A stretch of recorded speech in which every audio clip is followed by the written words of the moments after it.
Hello everybody, welcome to the Morning Mug. Today is Friday, May 15th, 2020. So today is National Chocolate Chip Day. Don't mind if I do. Today is National Pizza Party Day. Don't mind if I do. There goes my calorie counting for today. And there's another important day that's going to kind of be the focus of today's mug, so I'm actually going to hold on that one for the time being. One thing I wanted to do yesterday. Sorry, my dog is snoring again. I don't know if you can. Let's go look at her. Let's go. Hold on. I wasn't planning on doing it. Let's check. Oops. Woke her up. Were you snoring? Were you snoring again? Yeah, it's a rainy day.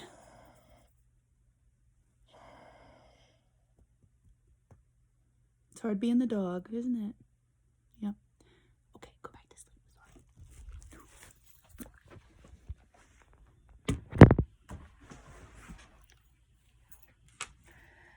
I'm getting glared at. Ma, you woke me up. Why?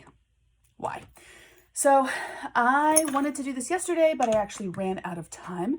I'd like to read a 2-minute mystery because May, remember, is Mystery Month, and we haven't gotten to do that for a little while. Let me get set up. I'm trying to sit comfortably in my chair. So the answer will be on tomorrow's Morning Mug. This is called The Case of the Blackmailer. I don't mind telling you, Dr. Halgian, said Thomas Hunt, that inheriting the Hunt's millions has had its nerve-wracking moments. Do you remember Martin, the gardener? A smiling, a bowing little chap, said Halgian, pouring his young friend a beverage. That's the fellow. I dismissed him upon inheriting the house in East Hampton. Well, 3 days ago, he came to my office, bowing and smirking, and demanded $100,000. He claimed to have been tending the spruce trees outside my father's study when Dad drew up another will, naming his brother in New Zealand the sole heir. You believed him? I confess the news hit me like a thunderbolt. Dad and I had quarreled over Veronica sometime during the last week in November. Dad opposed the marriage, and it seemed plausible that he had cut me off. Martin asserted he possessed this second will in which he felt sure he would be worth a good deal more to me than he was asking. As it was dated November 31st, the day the executed will,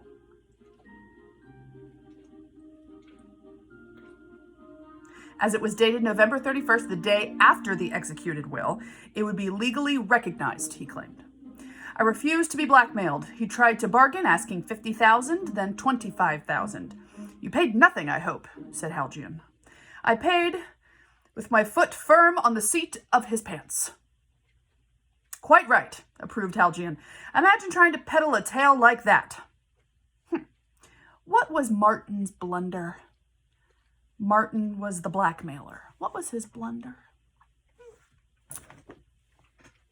You know, I'm thinking by having these 2-minute mysteries and you have to go back and listen to it again that my view numbers on YouTube will get bigger.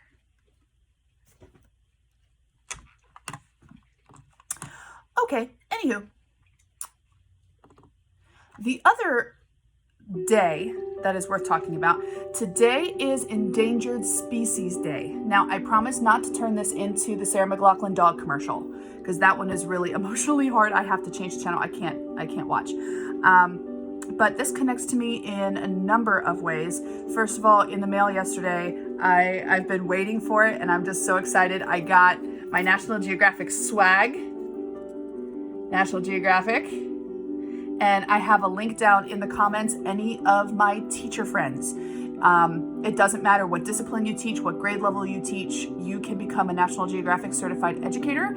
And it's really trying to bring different, I'm shedding everywhere, I'm sorry, skills and knowledge and attitudes about the world, and we are, hence the theme of today, we are stewards of our planet. And it doesn't matter if you are a math teacher, a science teacher, a phys ed teacher, you still have a way to help our students become inspired by our world, curious about our world, exploring it, and initiating positive change for the future. Today's mug, once again, I forgot to bring my device to show it to you. Please take a look at the picture for today. This is from a former student, Mackenzie. Thanks, Kenzie. So great to hear from you. It's been a while. She sent a picture of her favorite mug, which is a narwhal. A narwhal. So when we're talking about endangered species, there are various levels. Not that we shouldn't care if a creature or a species is vulnerable or near threatened. It doesn't mean that we shouldn't take active steps in order to help them. So I have a number of resources in the description for you from the World Wildlife Foundation. Is it foundation or fund? I always mess that up. The World Wildlife Fund. I have some from National Geographic as well. So there are certain species that are designated as data deficient. We don't know enough about those species, especially in the wild, to be able to make a determination, but it doesn't mean that we shouldn't be taking steps in order to protect them. There are near threatened species, for example, the bison, the American plains bison. There are vulnerable species, endangered, critically endangered, extinct in the wild, and extinct. So throughout wherever they fall on the spectrum, I still think we need to do our part. So I've also posted a link for you of 10 simple things that you can do. They don't have to be donating money, but simple things that you can do to make a difference. And you might think, oh, I'm cleaning out my fridge, I don't feel like recycling these containers. It makes a difference. Over your lifetime, it absolutely makes a difference. One particular region that has fascinated me is the rainforest, the Amazon rainforest. So that brings us to, you know what time it is.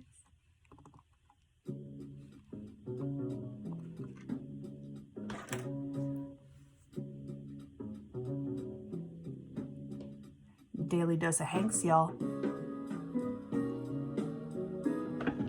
So one organization that Tom Hanks is supportive of is the Rainforest Foundation. I have a link in the comments as well. Founded in the late 1980s by Sting and his wife Trudy Styler, focusing on providing education and support to the rainforest, not just for the foliage, not just for the animal creatures, but also for the indigenous peoples who still live in the Amazon.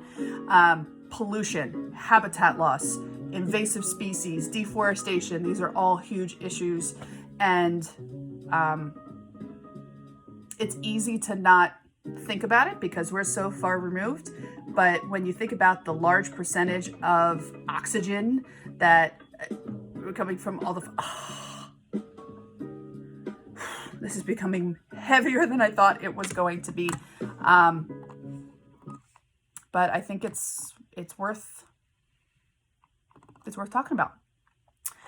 Certain species in the Amazon rainforest that are vulnerable, endangered, or critically endangered at this point: gorillas, chimpanzees, jaguars, jaguar, not the car, the animal, jaguar, harpy eagles, toucans, the golden lion, tamarin, hyacinth macaw, just to name a few. So for me, take a few minutes, look at some of the links that I've posted again in the description, just to become a little more educated for yourself. That would really mean a lot to me. I would appreciate that. One of the resources I posted from National Geographic has a map of the United States. So wherever you are watching from, you can click on a region and it'll tell you an endangered species or species native to your region.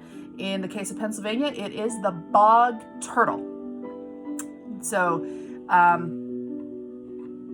again, it's one of those things, it's important, but it's not necessarily the most happy and encouraging. So we tend to push and distance ourselves and not want to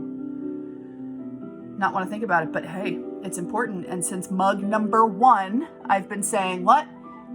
Recycle. That's just one small thing that each of us can do to support our Earth, because she's pretty awesome. She's worth taking care of. Absolutely. So today is Friday. I get to meet with one of my classes this afternoon. I have some teacher meetings going on earlier today. Still sending the positive vibes to those taking AP exams. Almost 1 week down, another week to go on those. So until tomorrow, behave, be good, be kind, be stewards of our planet. Recycle, check out the links, wash your hands. Don't bother your dogs when they're sleeping. She's back to it. She's back to snoring. And again, Mackenzie, thank you so much for sending that narwhal mug. And I hope that everyone is doing well. All right, take care.